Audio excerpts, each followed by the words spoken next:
ಸಭೆಗಳಿಗೆ ಅವಕಾಶ ಏನಿದೆ.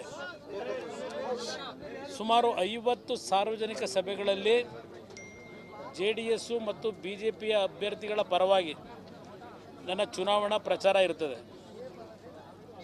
24ನೇ ತಾರೀಕು ಸಾಯಂಕಾಲದವರೆಗೆ 24ನೇ ತಾರೀಕು ಕೊನೆಯ ದಿನ ಮಂಡ್ಯದಲ್ಲಿರ್ತೀನಿ. ಅದು ಹೊರತುಪಡಿಸಿ ಕೆಲವು ತಾಲೂಕು ಕೇಂದ್ರಗಳಿಗೆ ಈ ಸಭೆಗಳ ಜೊತೆಗೆ ಅಲ್ಲೂ ಕೆಲವು ಸಭೆಗಳನ್ನು ಅಟೆಂಡ್ ಮಾಡ್ತಾ ಇದ್ದೇನೆ. ನಾನು ಮಂಡ್ಯ ಜಿಲ್ಲೆ ಜನತೆಗೆ ಮನವಿ ಮಾಡ್ತಕ್ಕಂಥದ್ದು, ಕಾಂಗ್ರೆಸ್ನವರು ಪಾಪ ಕಾಣೆಯಾಗಿದ್ದಾರೆ ಅಂತ ಏನೋ ಒಂದು ಇದು ಕೊಟ್ಕೊಂಡಿದ್ದು ನೋಡಿದ್ದೇನೆ. ನಾನು ಏನು ಎಲ್ಲೋ ಕಾಣೆ ಆಗಲ್ಲ, 24 ಗಂಟೆ ಜನಗಳಿಗೆ ಸುಲಭವಾಗಿ ಸಿಗ್ತಕ್ಕಂಥವನು. ಅದರಿಂದ ಕಾಂಗ್ರೆಸ್ ನಾಯಕರುಗಳ ಅಪ್ರಚಾರಗಳು ಏನೇ ಇರಲಿ, ಇವತ್ತು ಇಡೀ ರಾಜ್ಯದಲ್ಲಿ 28ಕ್ಕೆ 28 ಸ್ಥಾನಗಳನ್ನು ಗೆಲ್ಲಬೇಕಾಗಿದೆ. ಮೊದಲನೇ ಹಂತದಲ್ಲಿ ಸುಮಾರು 12 ಕ್ಷೇತ್ರಗಳ ಜವಾಬ್ದಾರಿಯನ್ನು ನಮ್ಮ ಪಕ್ಷ ನಿರ್ವಹಿಸ್ತಾ ಇದೆ.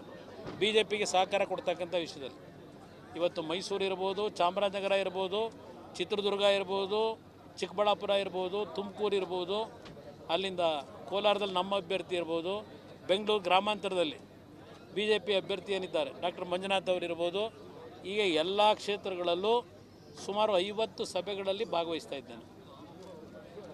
ನಮ್ಮ ಅಭ್ಯರ್ಥಿಗಳು, ಎರಡೂ ಪಕ್ಷದ ಅಭ್ಯರ್ಥಿಗಳು ಚುನಾವಣೆಯಲ್ಲಿ ಮೊದಲನೇ ಹಂತದಲ್ಲಿ ಇರ್ತಕ್ಕಂಥ 14 ಕ್ಷೇತ್ರದಲ್ಲೂ ಗೆಲ್ಲಬೇಕು. ನಂತರ ಹೈದರಾಬಾದ್ ಕರ್ನಾಟಕದ 5 ಲೋಕಸಭಾ ಕ್ಷೇತ್ರಗಳಿಗೆ 26ನೇ ತಾರೀಕಿನಿಂದ ಸಂಪೂರ್ಣವಾಗಿ ಆ ಭಾಗದಲ್ಲೂ ಪ್ರವಾಸ ಮಾಡ್ತಾ ಇದ್ದೆ. ಇದು ನನ್ನ ಚುನಾವಣಾ ಪ್ರಚಾರದ ಪಟ್ಟಿ ನಿಮ್ಮ ಮುಂದೆ ಇಟ್ಟಿದ್ದೇನೆ. ಇತ್ತೀಚೆಗೆ ಇದು ಏನೇನೋ ಕೆಲವು ನಡೀತಾ ಇದೆ ಘಟನೆಗಳು. ನೆನ್ನೆ ಅದು ಎಂಥದೋ ಒಂದು ನಮ್ಮ ತೋಟದಲ್ಲಿ ಏನೋ ಮಾಡಿಬಿಟ್ಟಿದ್ದೀವಿ ಅಂತ ಹೇಳಿ, ನಾನು ಇಷ್ಟು ವರ್ಷ ರಾಜಕೀಯ ಮಾಡಿರೋನು, ಕಾನೂನು ಬಾಹಿರವಾಗಿ ನಡ್ಕೋಬಾರ್ದು ಅನ್ನೋದು ನನಗೆ ತಿಳುವಳಿಕೆ ಇಲ್ವಾ?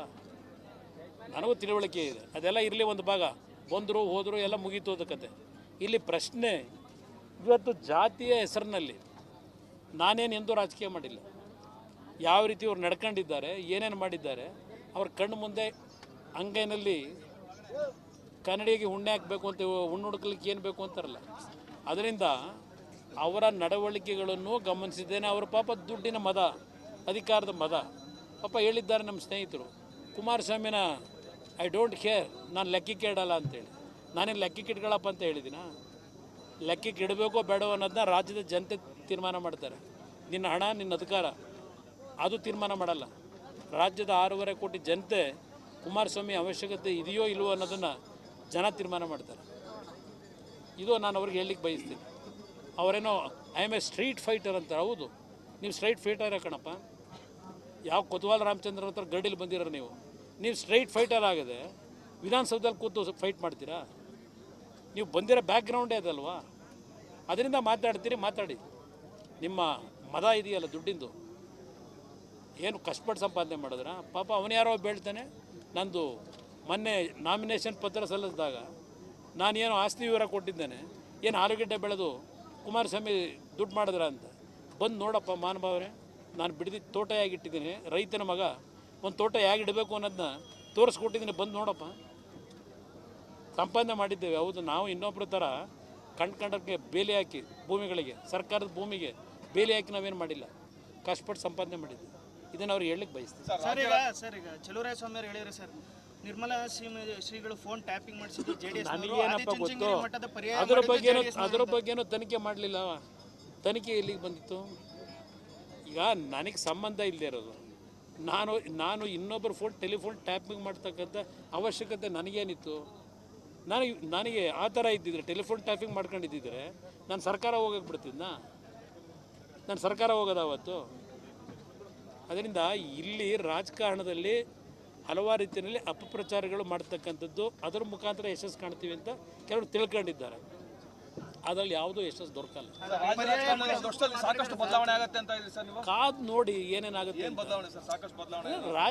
ರಾಜಕೀಯ ಅಂದಮೇಲೆ ಬದಲಾವಣೆಗಳಾಗಲೇಬೇಕಲ್ವಾ? ಇದು ನಿಂತ ನೀರಲ್ಲ. ರಾಜಕಾರಣ ಅನ್ನೋದು ಹರಿತಾ ಇರ್ತದೆ. ಯಾವ ಟೈಮಿಗೆ ಎಲ್ಲೇನಾಗುತ್ತೆ ಅನ್ನೋದು ನಮಗೂ ಗೊತ್ತಿಲ್ಲ, ಅವ್ರಿಗೂ ಗೊತ್ತಿಲ್ಲ. ನೋಡೋಣ, ಕಾದು ನೋಡೋಣ. ಇನ್ನೂ 1 ವರ್ಷದಲ್ಲಿ ಏನೇನು ಡೆವಲಪ್ಮೆಂಟ್ ಆಗ್ಬೋದು ಅಂತ. DK ಶಿವಕುಮಾರ್ ಮಾತಾಡಿದ್ದಾರೆ, JDS ಎಲ್ಲಿದೆ, JDSಗೆ ಮುಕ್ತಿ ಕೊಟ್ಟಾಗಿದೆ, ಅವ್ರು ವಿಸರ್ಜನೆ ಮಾಡೋ ಅಂತ. ಅಲ್ವೇ, JDS ಎಲ್ಲಿದೆ ಅಂತ ಇವತ್ತು ಆ ದುರಾಂಕಾರದ ಮಾತಿದೆಯಲ್ಲ, ನಿಮ್ಮ ಸವಾಸ ಮಾಡಿದ್ದಕ್ಕೆ ಅಪ್ಪ ನಾವು ಈ ಪರಿಸ್ಥಿತಿ ಬಂದಿರೋದು. 2018ರಲ್ಲಿ ನನಗೇನೋ ಕೊಟ್ಬಿಟ್ರಂತಲ್ಲ ನೀವು ಹೇಳ್ತಿರಲ್ಲಪ್ಪ ಶಿವಕುಮಾರ್.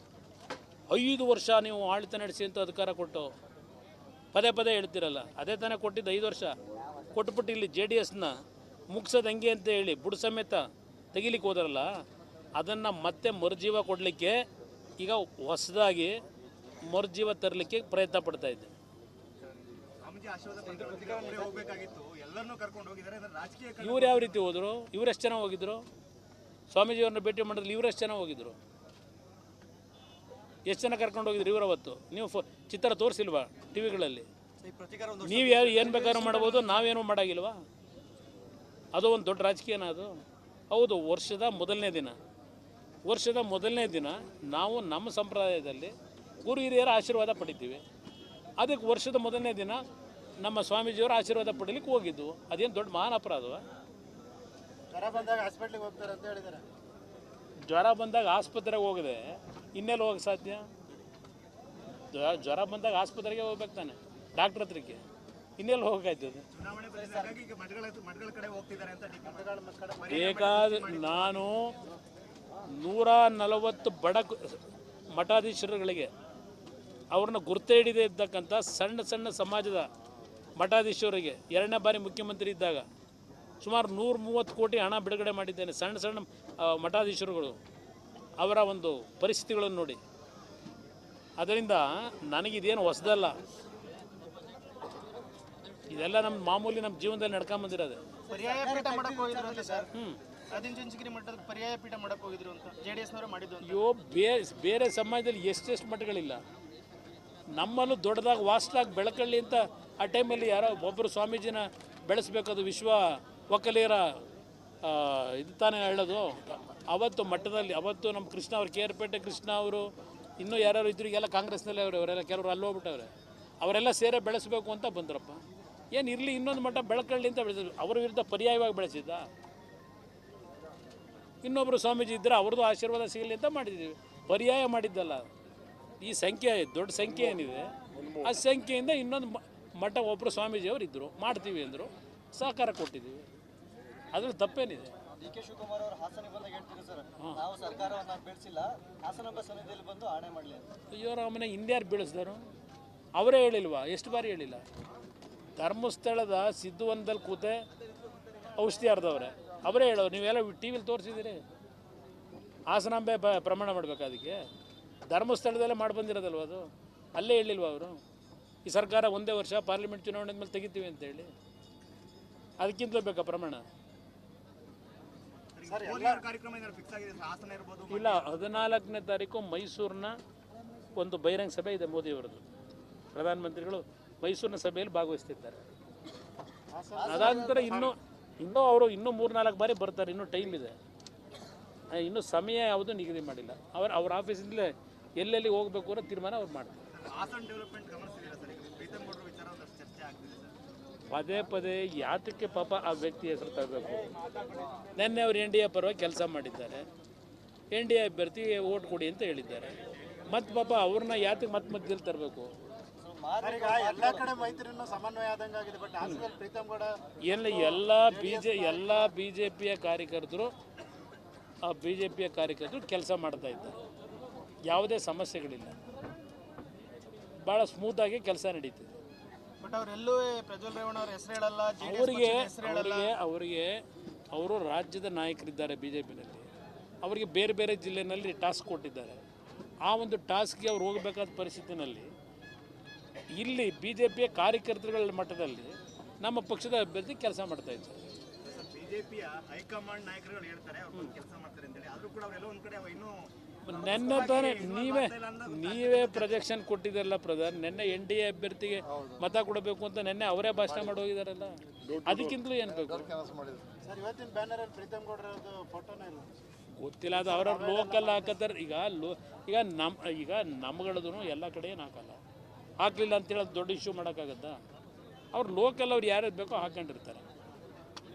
ಅದರಿಂದ ಯಾವುದು ಹಾಸನದಲ್ಲಿ ಹಲವಾರು ಕಡೆ ಸಣ್ಣ ಪುಟ್ಟ ಸಮಸ್ಯೆ ಇದ್ದೇ ಇರ್ತದೆ. ಈಗ BJPನಲ್ಲಿ ಇರ್ತಕ್ಕಂಥವ್ರೆ ಇನ್ನೂ BJPಯಲ್ಲಿ ಇದ್ಕೊಂಡೆ ಕಾಂಗ್ರೆಸ್ಸಿಗೆ ಕೆಲಸ ಮಾಡ್ತಾ ಇಲ್ವಾ? BJP ಶಾಸಕರೇ BJPಲೇ ಇದ್ದಾರೆ, ಅವ್ರು ಕಾಂಗ್ರೆಸ್ಸಿಗೆ ಕೆಲಸ ಮಾಡ್ತಾ ಇಲ್ವಾ? ಅದನ್ನೇ ಎಲ್ಲ ಸೀರಿಯಸ್ ಆಗಿ ತಗೊಂಡಿಲ್ಲ, ಇನ್ನು ಇದನ್ನ ಯಾಕೆ ಸೀರಿಯಸ್ ಆಗಿ ತಗೋಬೇಕು? ಮಂಡ್ಯದಲ್ಲಿ ಸರ್, ಮಂಡ್ಯದಲ್ಲಿ ಈಗ ಮಂಡ್ಯದಲ್ಲಿ ಅಂತ ಚರ್ಚೆ ಶುರು ಮಾಡಿದ್ದಾರೆ ಸರ್. ಯಾರು ಒಳಗೋ ಹೊರಗೆ ಎಲ್ಲಿ ರಾಹುಲ್ ಗಾಂಧಿ ಹುಟ್ಟಿರೋದೆಲ್ಲಿ, ಸೋನಿಯಾ ಗಾಂಧಿ ಹುಟ್ಟಿದ್ದಲ್ಲಿ, ಬಳ್ಳಾರಿ ಕರ್ಕೊಂಬಂದು ನಿಲ್ಲಿಸಿದ್ರಲ್ಲ ಅವತ್ತು ಅವ್ರು ವಿದೇಶದವರು ಅಂತ ಅನ್ನಿಸ್ಲಿಲ್ವಾ ಸೋನಿಯಾ ಗಾಂಧಿ ಬಗ್ಗೆ? ನಾನಾದರೂ ಒಬ್ಬ ಕನ್ನಡಿಗ, ಈ ರಾಜ್ಯದ ಮಣ್ಣಲ್ಲಿ ಹುಟ್ಟಿರೋನು. ಇಂದಿರಾ ಗಾಂಧಿ ಚಿಕ್ಕಮಗಳೂರು ಕರ್ಕೊಂಬಂದಿದ್ರಲ್ಲ, ಅಲ್ಲಿ ಯಾಕೆ ಕರ್ಕೊಂಬಂದಿರಾಗ? ರಾಹುಲ್ ಗಾಂಧಿ ವೈನಾಡಿಗೆ ಯಾಕೆ ಹೋಗೋರು ಈಗ ಅಲ್ಲಿ ಉತ್ತರ ಪ್ರದೇಶ ಬಿಟ್ಟು? ಒಬ್ಬ ಪ್ರಧಾನಮಂತ್ರಿ 3 ಜನ ಆದವರು ಆ ಕುಟುಂಬದಲ್ಲಿ, ಆ ರಾಜ್ಯದ ಜನ ಮೂರು ಜನಕ್ಕೆ ಪ್ರಧಾನಮಂತ್ರಿ ಮಾಡಿದರು. ಅಂಥ ರಾಜ್ಯನೇ ಬಿಟ್ಟು ಇಲ್ಲೆಲ್ಲ ಬಂದು ವೈನಾಡಿಗೆ ಯಾಕೆ ಬಂದರು? ಅಲ್ಲಿ ಹೆಗಣ ಸತ್ವಿದ್ದೈತಲ್ಲಿ, ಇಲ್ಲಿ ಯಾವುದೋ ನೊಣ ಹುಡ್ಕಕ್ಕೆ ಬಂದಿದ್ದೀರಾ ನಮ್ಮ ರಾಜಕೀಯದಲ್ಲಿ? ಡಿ ಕೆ ಶಿವಕುಮಾರ್ ಅವರು ಏನ್ 4 ಸ್ಥಾನ ಇದೆ ಜೆಡಿಎಸ್ 4 ಕ್ಷೇತ್ರ ಸ್ಪರ್ಧೆ ಮಾಡ್ತಾರೆ, ಒಂದು ಗೆಲ್ಲಲ್ಲ ಅಂತ ಭವಿಷ್ಯ ನೋಡ್ಬಿಟ್ಟಾರೆ ಸರ್. ಅವ್ರ ಭವಿಷ್ಯ ನುಡಿದ್ರಲ್ಲಿ ಎಕ್ಸ್ಪರ್ಟ್ ಅಲ್ವಾ, ಅವ್ರು ಜ್ಯೋತಿಷಿದ್ದಾರೆ ಅಲ್ವಾ? ಅವ್ರ ಬ್ಯಾಗ್ ತೆಗೆದುಬಿಟ್ರೆ ಒಂದು 50 ಜನದ ಅವೆಂಥವು ಅಸ್ಟ್ರಾಲಜಿ ಇಟ್ಕೊಂಡ್ಬಿಟ್ಟಿರ್ತಾರೆ ಬುಕ್ಗಳು ಅವರ ಭವಿಷ್ಯದ್ದೆಲ್ಲ. ಅದರಿಂದ ಬಹುಶಃ ಭಾಳ ರಿಸರ್ಚ್ ಮಾಡಿರ್ಬೋದು. ಅವ್ರು ರಿಸರ್ಚ್ ಮೇಲೆ ಹೇಳೋರೆ. ನಾವು ಒಂದು ರೀತಿ ರಿಸರ್ಚ್ ಮಾಡಿದ್ದೀವಿ ಜ್ಯೋತಿಷದಲ್ಲ, ರಾಜಕಾರಣದಲ್ಲಿ. ಆ ರಾಜಕಾರಣದ ರಿಸರ್ಚ್ನ ಈ ಚುನಾವಣೆಯಲ್ಲಿ ಕಾಂಗ್ರೆಸ್ನ ಸಂಪೂರ್ಣವಾಗಿ ಈ ರಾಜ್ಯದಲ್ಲಿ ಜನ ತೆಗೆಯೋದಕ್ಕೆ ಏನು ಮಾಡಬೇಕು ಅನ್ನೋದಕ್ಕೆ ಅದಕ್ಕೊಂದು ರಿಸರ್ಚ್ ಮಾಡಿ ನಾವು ನಮ್ಮ ಕೆಲಸ ಮಾಡ್ತೇವೆ. ಸರ್, ಈಗ MP ಚುನಾವಣೆ ನಂತರದಲ್ಲಿ ಬೇರೆ ರೀತಿ ರಾಜಕೀಯ ಧ್ರುವೀಕರಣ ಆಗುತ್ತೆ, ಹೊಸ ಬೆಳವಣಿಗೆ ಆಗುತ್ತೆ ಅನ್ನೋದು ನಿಮ್ಮ ಮಾತಿನ? ನಾನು ಹೇಳೋದಲ್ಲ ಬ್ರದರ್, BJP ಮಂತ್ರಿಗಳ, ಕಾಂಗ್ರೆಸ್ನಲ್ಲಿರೋ ಮಂತ್ರಿಗಳೇ ಹೇಳವ್ರೆ. ಎಷ್ಟು ಜನ ಹೇಳಿಲ್ಲ? ನಿಮ್ಮ ಹಾಸನ ಉಸ್ತುವಾರಿ ಸಚಿವರೇ ಎಷ್ಟು ಸಲ ಹೇಳಿಲ್ಲ? ಅವ್ರ ಹಾಸನದ ಉಸ್ತುವಾರಿ ಸಚಿವರೇ ಹೇಳಲಿಲ್ವಾ ಭಾಳ ಬದಲಾವಣೆಗಳಾಗುತ್ತೆ ಅಂತೇಳಿ? ಏನು ವಿಚಾರಕ್ಕೋಸ್ಕರ ಬದಲಾವಣೆ ಆಗ್ಬೇಕು? ಅವ್ರನ್ನ ಕೇಳಿ ಯಾಕೆ ಆಗ್ಬೋದು ಅಂತೇಳಿ ಅವ್ರು ಹೇಳ್ತಾರೆ. ನನಗಿಂತ ಹೆಚ್ಚಾಗಿ ಅವರೇ ಸಂಬಂಧಪಟ್ಟಲ್ಲಿ ಅದು ಒಂದು ನೋಡಿ, ಕುಮಾರಸ್ವಾಮಿ ಮುಖ್ಯಮಂತ್ರಿ ಅಂತ ಕೂಗಾರಲ್ವಾ? ಯಾರಾದರೂ ಕುಮಾರಸ್ವಾಮಿ ಮುಖ್ಯಮಂತ್ರಿ ಆಯ್ತಾನೆ ಅಂತ ಅನ್ಕೊಂಡಿದ್ದೀರಾ? ಆ ಜನಗಳ ಭಾವನೆ, ಆ ಜನಗಳ ಆರೈಕೆ, ಆ ಹೃದಯದಿಂದ ಒಳ್ಳೆ ಹೃದಯದಿಂದ ಆರೈಕೆ ಮಾಡ್ತಾರಲ್ಲ, ಆಶೀರ್ವಾದ ಮಾಡ್ತಾರಲ್ಲ, ಅದರಿಂದಲೇ ನಾನು ಮುಖ್ಯಮಂತ್ರಿ. ಯಾರಾದರೂ ತಿಳ್ಕೊಂಡಿದ್ದೆ ನಾನು ಮುಖ್ಯಮಂತ್ರಿ ಆಯ್ತೀನಿ ಅಂತ? ಅದು 30 ಜನ ಗೆಲ್ಲಿಸ್ಕೊಂಡು ಅದು ಫಸ್ಟ್ ಟೈಮ್ ಗೆದ್ದು MLA ಆಗಿ ಮುಖ್ಯಮಂತ್ರಿ ಆದ್ನಲ್ಲ. ಯಾರಾದರೂ ಭವಿಷ್ಯ ಹೇಳೋರು ಹೇಳಿದ್ರಾ ಕುಮಾರಸ್ವಾಮಿ ಮುಖ್ಯಮಂತ್ರಿ ಆಯ್ತಾನೆ ಅಂತ? ಜನ ಕೂಗಾರು ಹಳ್ಳಿ ಕಡೆ ಹೋದ ಕಡೆ ಮುಂದಿನ ಮುಖ್ಯಮಂತ್ರಿ ಅಂತ. ಅವರ ಆರೈಕೆ, ಅವರ ಒಂದು ಆಶೀರ್ವಾದ ಆಗಿದ್ದೆ. ಈಗ ಎಲ್ಲೋದ್ರೂ ಹಲವಾರು ಕಡೆ ಕುಮಾರಣ್ಣ ಕೇಂದ್ರದ ಮಂತ್ರಿ ಆಯ್ತಾರೆ ಜನ ಮಾತಾಡ್ತಾರೆ. ಜನ ಮಾತಾಡೋದು ಅದು ದೇವರು ಆಶೀರ್ವಾದ ನುಡಿಸೋದು. ಅದು ಅದರಿಂದ ಯಾರಿಗೆ ಗೊತ್ತು ಹಣೆಯಲ್ಲಿ ಬರೋ ಯಾರಿಗೇನಿದೆ ಅಂತೇಳಿ ನನ್ನ ಕೈಲಿದೆಯಾ? ನಮ್ಮ ಮನೇಲಿ ಭಗವಂತ ಏನು ಬರೆದಿರ್ತಾನೋ ಅದು ಜನದ ಮುಖಾಂತರ ಕೊಡಿಸ್ತಾನೆ. ಅದರಿಂದ ಇದಕ್ಕೇನು ನಾನು ಮಹತ್ವ ಕೊಡೋದಿಲ್ಲ. ನಾವೆಲ್ಲ ನೋಡಾಗಿದೆ, ನಾವೇನು ಅಧಿಕಾರನೇ ಹಿಡ್ಕೊಂಡು ಕೂತಿಲ್ಲ. ಪ್ರಧಾನಮಂತ್ರಿ ಸ್ಥಾನನೇ 2 ಸೆಕೆಂಡಲ್ಲಿ ಬಿಟ್ಟು ಬಂದಂಥವ್ರು ದೇವೇಗೌಡರು. ಅವ್ರ ಜಾಗದಲ್ಲಿ ಇನ್ನು ಯಾರೇ ಇದ್ದೀರೋ ಆ ಜಾಗ ಬಿಡೋರ? 5 ವರ್ಷ ಕಂಪ್ಲೀಟ್ ಮಾಡೋರು. ಈ ದೇಶದ, ಈ ರಾಜ್ಯದ ಗೌರವ ಉಳಿಸ್ಕೊಂಡು ಬಂದಂಥವ್ರು ದೇವೇಗೌಡರು.